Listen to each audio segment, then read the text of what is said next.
Hello friends, good morning তোমাদের সকলকে। আজকের ব্লগটা কিন্তু সকাল সকাল সোনামাকে দিয়েই শুরু করলাম। দেখো, ঘুম থেকে উঠে নিজের মতো খেলতে শুরু করে দিয়েছে। খুব একটা বিরক্ত করে না, ও নিজের মতো খেলতে ভালোবাসে, কিন্তু একজনকে ওর পাশে থেকে খেয়াল রাখতে হয়।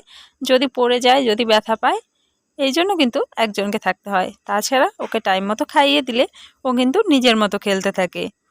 এদিকে দেখো, 9টা-10টার মতো বেজে গেছে, আমরা রেডি হয়ে গেছি।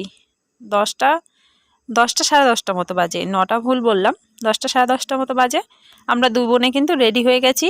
আর এখানে দেখো, বসে খাওয়ার মতো সময় নেই, এখানে দাঁড়িয়ে দাঁড়িয়েই খাওয়া দাওয়া করে নিচ্ছি, কারণ যেতে হবে একটু বাজারে, কাজ রয়েছে বোনের ব্যাংকে।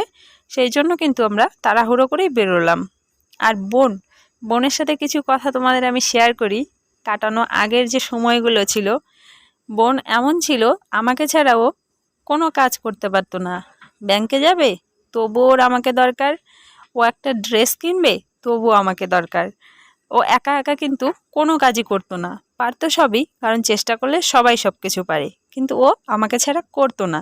এটা ছিল ওর অভ্যেস। আর বিয়ের পর থেকে আমরা দু বোন কিন্তু সেভাবে কোনো কিছুই, মানে ঘুরতে যাওয়া কোথাও বা বাজারে যাওয়া সেভাবে কিন্তু হয়নি। দেখা হয়েছে, আমি মামা বাড়ি যেতাম, ও আসতো ওখানেই দেখা হতো, কিন্তু এভাবে কিন্তু দেখা হয়নি। তাই আজকে ব্যাংকের কাজ সেরে এখানে দু বোনে একটু বাজার করতে লেগে গেলাম। এখানে দেখো, সোনা মায়ের জন্য জুতো নেওয়া হচ্ছে, আর আগে বেড কাভারের দোকানে দুটো বেড কাভার নেওয়া হয়েছে, টুকিটাকি কয়েকটা জিনিস পরে তোমাদের সাথে শেয়ার করছি। আমি বেশি কিছু নিইনি, বোনেরই যা যা দরকার ছিল সেগুলো নেওয়া হলো।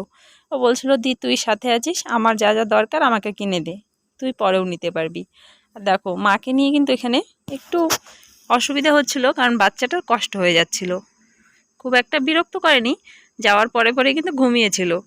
কোলে করে রাখতে হয়েছে, এটাই যা। কিন্তু ওরই কষ্ট হয়েছে গরমে রোদে এতটা থাকতে, কিন্তু বিরক্ত আমাদের একদমই করেনি। এখানে দেখো, বাড়িতে চলে এসেছি। আমি নিয়েছি একটা বেড কাভার, আর নিয়েছি 4টে বালিশের কাভার। আর বোন যা যা নিয়েছে সেগুলো তোমাদের সাথে শেয়ার করলাম না, কারণ ও অলরেডি ব্যাগ গুছিয়ে ফেলেছে, বাড়ি চলে যাবে তো। তাই এসে খাওয়া দাওয়া করে ও তাড়াহুড়ো করে কিন্তু ব্যাগ গুছিয়ে ফেলেছে। আমি ভাবলাম তোমাদের সাথে আমি যেটা নিয়েছি সেটাই শেয়ার করি। বোন সোনাইয়ের জন্য জুতো নিয়েছে, একটা বেড কাভার নিয়েছে, মশারি নিয়েছে, এইসব টুকিটাকি জিনিস যা যাবতীয় দরকার সেগুলোই কিন্তু নেওয়া হয়েছে। আর এই বেড কাভারটা আমার বিছানার জন্য আনিনি, আমি কিন্তু নিয়ে এসেছি মায়ের বিছানার জন্য। পরে দেখা যাক, আমার বিছানার জন্য যখন প্রয়োজন হবে আমি কিনে নেব একটা। এখানে দেখো, আমার সোনা মা কিন্তু একদম রেডি হয়ে গেছে। কালকে যে ড্রেসটা আমি এনেছিলাম ওর জন্য, সেই ড্রেসটাই কিন্তু পরেছে। ড্রেসটা পরে কেমন লাগছে তোমরা কিন্তু জানিও, যে ড্রেসটা কেমন হয়েছে। আমি ভেবেছিলাম হয়তো ছোট বা বড় হতে পারে, কিন্তু না, একদম ফিটিংস হয়েছে। আবার এটাও ঠিক যে 3-4 মাস পরে কিন্তু সেভাবে পরতে পারবে না, ওরা একদম একটু টাইট হয়ে যাবে। তো এর মধ্যে এটা পরিয়ে ফেলতে হবে। আর এদিকে দেখো, ওরা বেরিয়েও পড়েছে, ওরা টোটোতে যাবে। তো আমি টোটো ফোন করে দিয়েছি, টোটোও চলে এসেছে, তাই কিন্তু আমরা বেরিয়ে পড়লাম। এইদিকে দেখো, আমার কাছে কিন্তু আসতে চাইছিল না, কারণ ওর মাকে দেখেছে রেডি হতে, তাই কিন্তু আসতে চাইছিল না। আর বেশ অনেকগুলো বছর পরে বোন আমাদের বাড়ি এলেও দু বোন একসাথে সময় কাটালাম। আগে আমরা জানো, গল্প করার জন্য অনেক বকা খেতাম, রাত 2-3টে বেজে যেত গল্প করতে করতে। বাবা বকতো, এখন ঘুমা তোরা, দাদা বকতো, তোদের এখনও ঘুম আসে না। আর এখন সেই দিনগুলো কোথায় হারিয়ে ফেলেছি, হ্যাঁ। এখন অবশ্য বোনের থেকে কিন্তু ভাগ্নির কথাই বেশি মনে পড়ে। তবুও বোনকে মিস করি, আর বোনও হয়তো আমাকে মিস করে, কারণ অনেকটা সময় আমরা একসাথে কাটিয়েছিলাম। কলেজে যাওয়া বলো, সেটাও একসঙ্গে করেছি, টিউশন তাও এক জায়গাতেই পড়েছি। মানে হয়তো ক্লাসটা আলাদা ছিল, কিন্তু চেষ্টা করতাম সবসময় একসঙ্গে থাকার।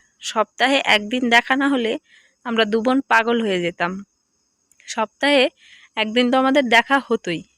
কয়েকটা বছর ছিল, 3 থেকে 4টে বছর আমরা এভাবেই কাটিয়েছি। সেখানে এতগুলো বছর পরে সময় কাটাই খুব কষ্ট হয়।